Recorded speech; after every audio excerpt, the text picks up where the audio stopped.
Hey guys, it's Zig, and we're back with the Welsford Sweet Pea build, episode 14. And we prep up a little bit of tape in here, a little bit of sanding, and then we hit the first coat on the top deck of the primer, epoxy primer we're putting on here. And old Dana Hardy's finished up on the mast. We got the mast, the boom, and the yard arm here. We're going to check that out too.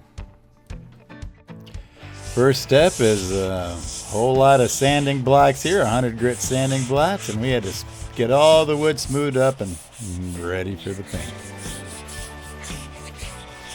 Got this just right for our butts to be hanging off the side, y'all. Hey, mate, what's that? I got this back in just right for our butts to be hanging off the side. The poop deck. Yeah, but what do you call it? I found anything big I couldn't take out with this. This is a little rough right here. Yeah, that didn't come out like I wanted it. That's going to be one of them things that just ain't perfect. That's it. You just gotta use a saw or a dribble tool or something to cut them closer and then sand them? The oscillating tool. Oscillating. Okay. Okay. And I was even thinking about taking a brand new blade and turning it on and going to my tabletop belt sander and putting the blade on that belt sander so as to completely smooth out the bottom of the blade. But in any case, I've done enough of that. You can put it on there. You don't want to turn it on and then put it there. Yeah. You put it on there and you get the correct heel and then you just go forward and it's so amazing what you can do with them. Oh yeah. And we'd had the wrong temperature last night. This is still a little bit tacky. If you use a saw on it, it would gum up sandpaper or something, gum up the blades and all that stuff. Oop, I gave you the wrong end. Okay, let me see this one. Come up with it. There you go.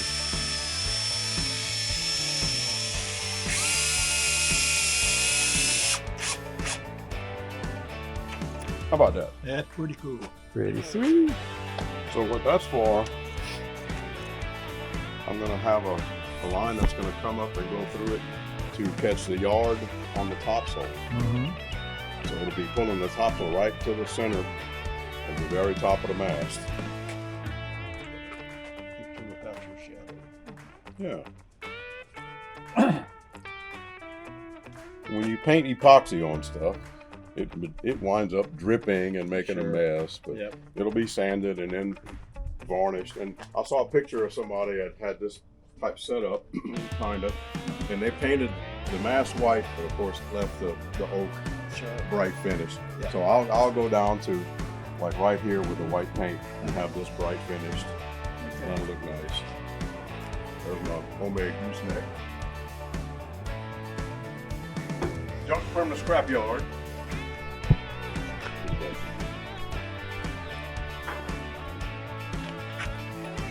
And so that configuration I was talking about, this is main sheet block. And just have line going and the puller be hanging underneath. Yep.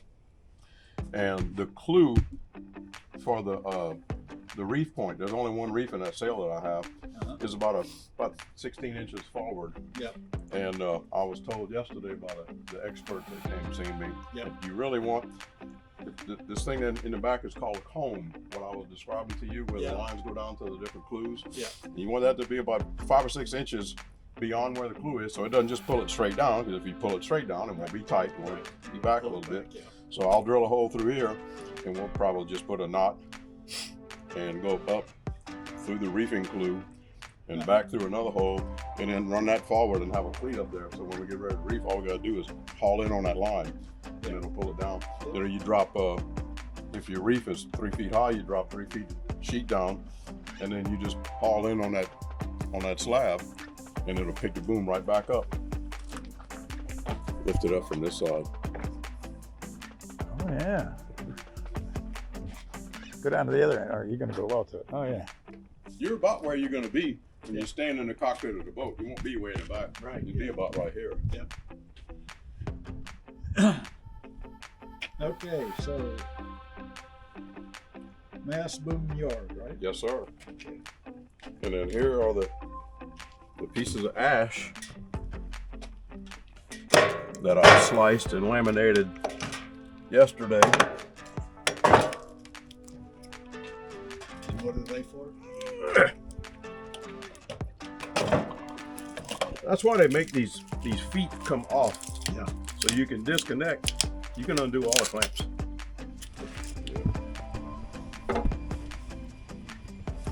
Well, let's see.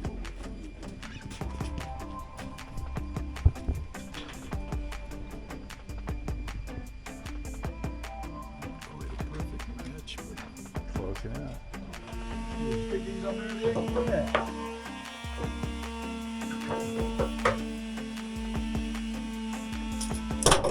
Because everything always falls on my head. They're thinking about that without knocking the rest of them down.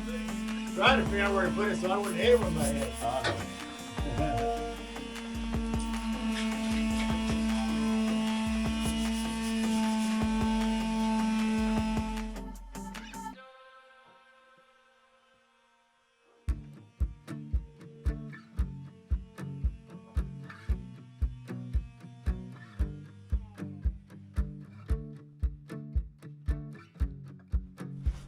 Oh, there it is. Yeah, I'll probably sandblast this and make it real shiny Yeah, and spray some I lacquer like on it. it. I like it.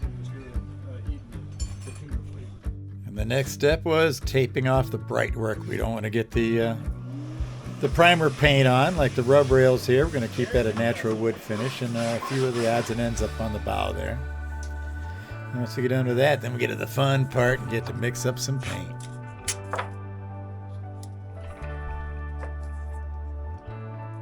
Then we had to wipe the whole thing down with some alcohol-soaked rags to get the dust off before the paint. Get a little alcohol. Just breathe it in deep. Then we got to go outside, some fresh air, and prep all the hatches, sand them, wipe them clean, and get them ready for paint. Then we corralled up some child labor and we went to work.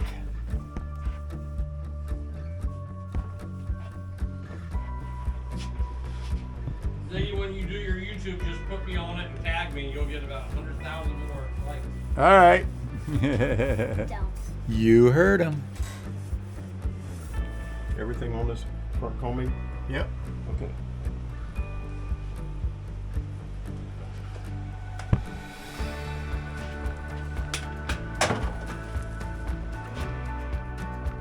I'm pleased. And with this, we'll wrap up episode 14. Like, subscribe, and all that junk. Say, share this to a wood boat fan of yours, a buddy, and let him enjoy it. I'd like to shout out to my Patreon members and thank them for all the help they do with this channel. And today I want to give a special shout out to Kim Peters. Don't know who you are, but I appreciate you being there. Because you know, I'm going to take you bastards sailing. Let's make this strong. It's strong. Getting high. Want to get high?